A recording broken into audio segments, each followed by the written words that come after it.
ترکیہ میں جاری پاکستان اور افغان طالبان کے جو مذاکرات ہو رہے ہیں وہاں سے کیا نتائج سامنے آ سکتے ہیں ٹیکنیکلی تو کچھ نہ کچھ ایسی مثبت اشارے وہاں سے مل جانے چاہیے تھے ابھی تک، کیونکہ 3 روزہ مذاکرات کا یہ راؤنڈ تھا اور جو کہ 3 روز میں داخل ہونے کے بعد 3 روز ختم بھی ہو گئے، اور چونکہ وہاں سے کوئی ایسی خبریں یا اطلاعات موصول نہیں ہوئیں اور وہاں جو نتیجہ خیز وہ ثابت نہیں ہوئے، جس کی وجہ سے ان کو چوتھے روز میں بھی داخل ہونا پڑا۔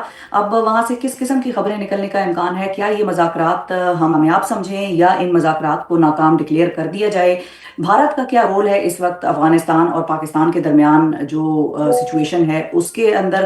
اس حوالے سے تجزیہ لیں گے، جانیں گے۔ ہمارے ساتھ سینئر دفاعی تجزیہ کار میجر جنرل ریٹائرڈ زاہد محمود صاحب موجود ہیں۔ السلام علیکم زاہد صاحب۔ جی وعلیکم السلام، تھینک یو جی۔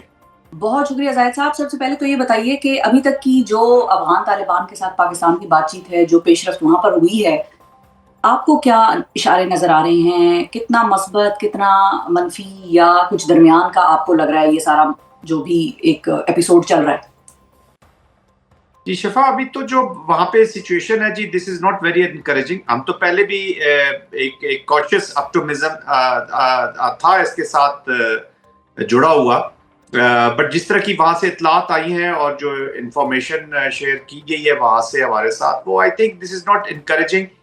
جو مذاکراتی ٹیم ہے وہ کوئی اتنا آئی ڈونٹ نو کہ how much mandate they have, but in کا ٹریک ریکارڈ دیکھتے ہوئے شفا دیکھ لینا آپ، 2021 میں انہوں نے جو دوحہ میں کیا، وہ تو سینئر لیڈرشپ اس میں انوالو تھی جنہوں نے امریکہ کے ساتھ ایکارڈ کیا، تو اس کو بھی انہوں نے کبھی کمپلیٹ نہیں کیا۔ افغانستان کی انفارچونیٹلی ایک پوری کنٹری کا ایک امپریشن ہم نے بنا لیا، بٹ یہ دس is of their own doings, یہ خاص طور پہ مجاہدین اور ابھی طالبان کو ہم نے دیکھا ہے کہ رشین وار کے بعد بھی خانہ کعبہ میں بیٹھ کے ان لوگوں نے معاہدے کیے، لیکن اس کے بعد جاتے ہی انٹرا افغان کانفلکٹ شروع ہو گیا۔ ابھی پھر طالبان نے 2021 میں جب معاہدے کیے، اس کا ایک بھی چیز انہوں نے پوری نہیں کیا۔ امریکنز اپنے پولیٹیکل ڈپلومیٹک ملٹری آبجیکٹو نہیں حاصل کر سکا، اور یہ پوسٹ امریکہ طالبان جو انہوں نے کوئی پرومس، تو اس کا مطلب یہ کہ یہ پاور میں رہنا چاہتے ہیں۔ The children of conflict us friction کے بیچ میں پاور میں رہنا چاہتے ہیں۔ They have nothing to do with Afghanistan even۔ تو جو ایک structured government نہیں ہے، ایک structured state نہیں ہے، تو ان کی states craft اور ان کی جو negotiations ہیں، وہ بھی جو attitude ہوگا یا جو ایک behavior ہوگا، وہ ایک non state actors والا ہی ہے، اور وہی ہمیں سامنے آیا ہے۔ 3 دفعہ انہوں نے معاہدہ کیا، ڈرافٹ تیار ہو گیا۔ تیسری دفعہ تو جو پاکستانی ہیڈ تھے شہاب صاحب، انہوں نے بڑا کلیئرلی کہا کہ جی اسلام میں بھی 3 دفعہ جو چیز ہو جاتی ہے تو وہ پھر فائنل ہوتی ہے، and they agreed کہ جی یہ فائنل ہے۔ لیکن پھر جہاں پہ فون کیا گیا کابل میں، اور اس کے بعد جہاں سے سٹرنگ ہلائے جا رہے ہیں، تو بہت سے عوامل شامل ہو جاتے ہیں۔ پرابلی ایک تو ساری فیکشن جو ہے وہ جو نئی اسٹریٹجی ہے with their new proxy sponsor friend India جو ہے، اس کے ساتھ مل کے اور ایک فریکشن میں رکھنا چاہتے ہیں جس پوری اسٹیٹ کو، تو it's not very encouraging situation. جی اچھا، میں اس کی طرف آنا چاہتی ہوں۔ بالکل انڈیا کے حوالے سے آپ کے لیے میرے پاس 2 اہم سوالات ہیں، لیکن اس سے پہ جانے سے پہلے جس ٹائمنگ میں یہ مذاکرات ہو رہے ہیں پاکستان کے افغان طالبان کے ساتھ، اور جس طریقے سے وہ رسپونڈ کر رہے ہیں، اور اگر ہمیں یہ لگ رہا ہے کہ ان کے پاس پورا مینڈیٹ نہیں ہے، تو پھر ان کو چوتھے روز میں ڈالنے کے بجائے تو پھر ہمیں ختم کر دینا نہیں چاہیے تھا 3 روز بعد، جب ہم نے دیکھا کہ nothing is coming out of it. اور ایک اور سوال بھی میرا آپ سے یہ ہے کہ کیا ہم نے دیر تو نہیں کر دی ان کو انگیج کرنے میں، جب ہم یہ دیکھتے ہیں کہ ہمارے وزراء یہ کہتے رہے ہیں کہ بھئی افغانستان پاکستان کا دشمن ہے؟ تو اس قسم کے غیر ذمہ دارانہ بیانات سے کہیں ہم نے کوئی معاملات زیادہ خراب تو نہیں کر دی؟ ہم نے تو نہیں کر دی؟ شرفا، ایک چیز ہمارے پاکستان میں بھی تھوڑی سی کنفیوژن رہتی ہے۔ دیکھیں کنٹینیوسلی افغان طالبان کے ساتھ مذاکرات ہوتے رہے، جی پاکستان کے بھی ہوتے رہے۔ 2021 میں بھی آپ کو یاد ہوگا وہ صحیح تھے یا غلط تھے، ری سیٹلمنٹ کی جب بات ہوئی تو اس کے بعد بھی آپ نے دیکھا کہ فوراً ہی سچویشن خراب کر دی گئی جی۔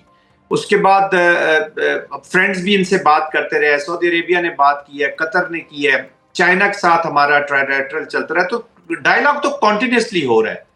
بٹ جتنا آئی تھنک وہ لیوریج کے طور پہ تحریک طالبان پاکستان کو، یا تحریک طالبان پاکستان نے اور افغان طالبان نے جو آئی ایس ایف کے خلاف اتنا لمبا عرصہ جہاد کیا جی، تو ان کے اپنے ڈائریکٹ جو دوسرے کمانڈرز ہیں، تمام کمانڈر کے ساتھ ایک رابطہ بھی اسٹیبلش ہو چکا ہے۔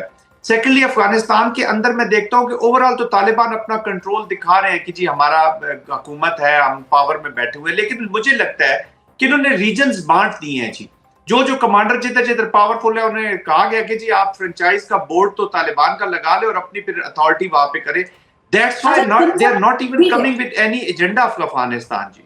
اب جو دیر کی آپ بات کر رہی ہیں, کیا ترکیہ اور قطر اس میں اپنا کوئی کردار ثالثی کا ادا نہیں کر سکتے اس وقت؟ ویسے تو چونکہ ترکیہ میں ہی ہو رہے ہیں تو ہم یہ ازیوم کر رہے ہیں کہ ان کی بھی ایک خواہش ہے کہ معاملات سیٹل ہو جائیں, لیکن کیا وہ ایکٹیولی اس میں بیٹھ کر کوئی بات چیت پراپر طریقے سے کسی حتمی انجام کی طرف اس مذاکرات کو لے جانا چاہیے ان کو؟ ہم کیا ان سے توقع رکھتے ہیں یہ؟ دیکھیے پاکستان بہت کھلے دل کے ساتھ ان مذاکرات میں شامل ہوا ہے جی, اور ابھی تو یہ میکنزم ڈسکس ہو رہا تھا نا, لارجر تو بات چیت ہو گئی تھی کہ جی سیز فائر ہو جائے گا اور ایڈریس کیا جائے گا, اور یہ جو ایڈریس کیا جائے گا اس ایشو کو تحریک طالبان کے یا جو نان اسٹیٹ ایکٹرز وہاں سے پاکستان کے خلاف آپریٹ کر رہے ہیں فتنہ ہندوستان اور فتنہ الخوارج کی شکل میں. اچھا اب اس کا میکنزم اور نیٹی گریٹیز ہوتے ہیں. اچھا ٹرکیہ اور قطر کا بھی جو رپورٹس آ رہی ہے, they are playing a very very positive role. میں سمجھتا ہوں پاکستان بھی کھلے دل کے ساتھ گیا ہے, لیکن یہ اگر چوتھے دن میں جا رہے ہیں تو اس میں ترکیہ اور قطر کا رول ہے جی. جو اطلاعات آئی ہیں اس میں وہ پریشر بھی ڈال رہے ہیں, اور وہ ترکیہ اور جو قطر ہے وہ خود شاک میں ہے from the behaviour of this negotiation team. اور اگین میں ریپیٹ کروں گا کہ یہ نان اسٹیٹ ایکٹرز کا ایک گروپ ہے, پروبیبلی وہ جو گروپ میں نیٹرلٹی ہے وہ اس وقت as compare to the state structure dialogue کے افغانستان کی نمائندگی کرتے اس سے زیادہ وہ چھائی ہوئی ہے جی. That's spoiling the whole thing جی. صاحب آپ نے تو دو ممالک کی بات کی ہے, ترکیہ کی اور قطر کی, لیکن میں ایک اور ملک کی بات کرنا چاہ رہی ہوں آپ سے, اور بھارت کے ایک بڑے معروف تجزیہ کار ہیں پروین سونی, اور ویسے تو ٹیکنیکلی ان کو بڑا بیلنس قسم کا ایک کامنٹیٹر مانا جاتا ہے. وہ یہ کہہ رہے ہیں کہ سندور 2 از امیمنٹ, وہ بیسیکلی یہ بات کر رہے ہیں. اور ساتھ ہی میں بھارت کی طرف آپ کی اس چیز کے اوپر بھی توجہ دلانا چاہوں گی کہ بھارت سپورٹ فراہم کرنے کی باتیں بھی ہو رہی ہیں افغانستان کے لیے. کابل, دریائے کابل کے اوپر 12 ڈیم بنانے کی سپورٹ بھارت نے فراہم کرنی ہے افغانستان کو. تو آپ کو کیا نظر آ رہا ہے بھارت کس طرح سے ہینڈل کر رہا ہے یہ ساری سچویشن؟ میں یہ کہہ رہا ہوں کہ انڈیا کا جو ہے وہ ابھی جو کردار ہے بالکل کھل کر سامنے آ گیا. یہ جو نیگوسیشن کا فیلئر ہے, متقی صاحب کا جو دورہ ہے وہ اس کے اثرات نظر آ گئے ہیں جی. جو واٹر والا ہوا اور سندور 2 کی جو آپ بات کر رہی ہیں, میری نظر میں تو سندور از کنٹینیوئنگ جی, جو بلوچستان اور خیبر پختونخوا میں, اور بڑا پروناؤنسلی انہوں نے کلیم کیا. وہ تو اوپنلی کلیم کر رہے ہیں کہ جی ہم ڈی سٹیبلائز کریں گے افغانستان کو, ماننا طالبان رجیم کو. یہ جو 2021 میں یہ سب سے زیادہ انہوں نے شور مچایا سیکیورٹی کونسل میں گیا کہ اس رجیم کو نہ مانا جائے, نہ ابھی یہ ان کو جو ہیومن رائٹس کی وائلیشن ہے وہ عورتوں پہ جو یہ بات کرتے تھے.